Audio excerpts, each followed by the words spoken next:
বেড়াতে ফাটার ইন্টার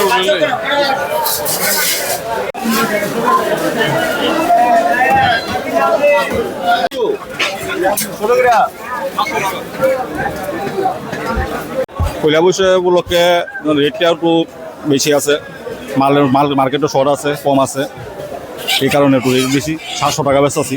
দেশি মুরগির মার্কেটও খুব কম, মাল নাই। পয়লা বৈশাখ আগে আমরা স্টক করে রাখছিলাম পাইকাররা কাছে, ওই রেট একটু বাড়াই নিছে, তাহলে আমরা একটু বাড়াই ব্যস্ত আছি। হ্যাঁ, ব্যবসা তো লোক সংখ্যা তো কম, ওই মার্কেটে অন্যবার যে লোক থাকে এবার একটু কমই আছে বাজারে।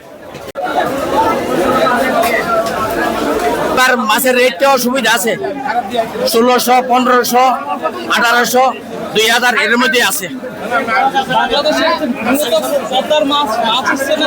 বাংলাদেশ পদ্মার মাছ, চাহিদাপুর মাছ, সবাই খাইয়া শান্তি পাইব, এবার সবাই শান্তি পাইব, মনে শান্তি পাইব। ভালো মাছ। না না না না, বেশি না, রেট কোনো বেশি না, রেট ঠিক আছে, রেট মানে নর্মাল রেটই আছে।